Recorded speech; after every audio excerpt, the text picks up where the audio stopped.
jalan yang benar gitu. Tapi at the end ternyata kasus yang sering terjadi adalah banyak banget anak-anak muda yang dia nggak tahu yang tadi kapasitasnya, potensinya, skillnya di mana, dia asal nebang-nebang semua belukara aja, pada akhirnya dia terjerumus ke jurang gitu. Nah itu yang sering aku temukan, makanya itu yang membuat dia pada akhirnya depres, terus ada misalnya mental health issues. Ya karena itu tadi, kita hidup di era di mana semuanya itu serba cepat, di mana semuanya itu serba terbuka, yang artinya yang banyak hal lah yang bisa mendistorsi mental kita. Makanya kan work life balance itu kan muncul karena banyaknya teman-teman yang depres gitu kan, banyaknya teman-teman yang kena mental health issue. Kenapa itu terjadi? Ya itu menurutku adalah kegagalannya dia untuk manage apa yang dia punya. Sehingga itu akan berdampak merembet tuh efek dominonya. Ketika dia nggak bisa manage apa yang dia punya, dia nggak bisa mengetahui realize potensi-potensi yang dia punya, itu pasti akan berpengaruh pada decision makernya. Kalau decision maker itu udah nggak benar, gimana kita memilih the way kehidupan kita, bagaimana kita memilih aktivitas kita, pasti itu akan berdampak ke yang lebih besar lagi. Salah satunya ke kesehatan, kita jadi overwhelmed, mental, fisik, ya banyak lah gitu. Jadi menurutku sih tipsnya adalah itu tadi, 3 itu tadi menurutku.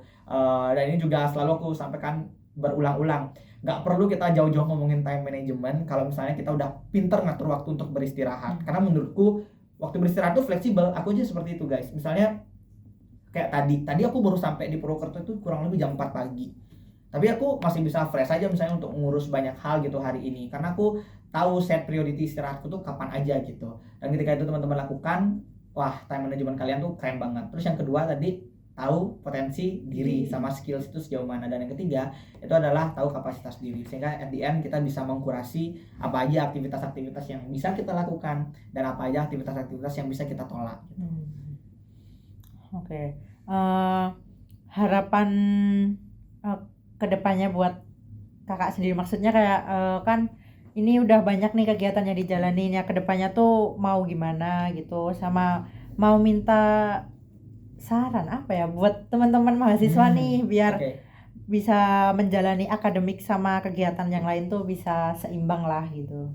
Yes, iya, aku sih kalau harapan ya pertama ya tadi harapan mungkin after college ini aku akan lanjut dulu sih, maksudnya lanjut untuk mengasah nalar akademikku di S2 dulu gitu. Karena lanjut. Iya, karena kan ngerasa kayak sebelum nanti kita bergelimang dengan uang, itu kayaknya susah banget ya untuk kita balik lagi untuk belajar gitu.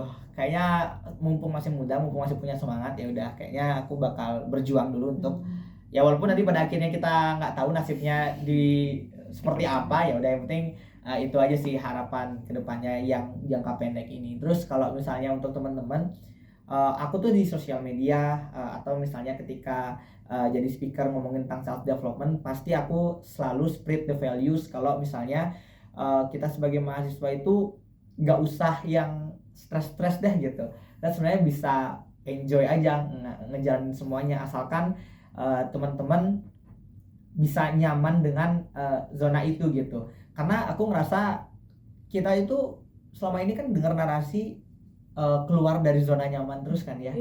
Kalau aku malah berpikirnya kita tuh nggak keluar, tapi kita memperluas zona nyaman kita gitu. Misalnya let's say ketika teman-teman nyaman dengan, kalau aku nyaman dengan dunia kompetisi yang aku punya, ya aku akan terus di sana karena itu udah zona nyamanku. Paling aku meningkatkan skillsku aja sehingga aku bisa memperluasnya, nggak hanya sebagai peserta tapi juga bisa jadi juri sekarang pada akhirnya, terus bisa jadi mentor yang bisa mementoring orang lain.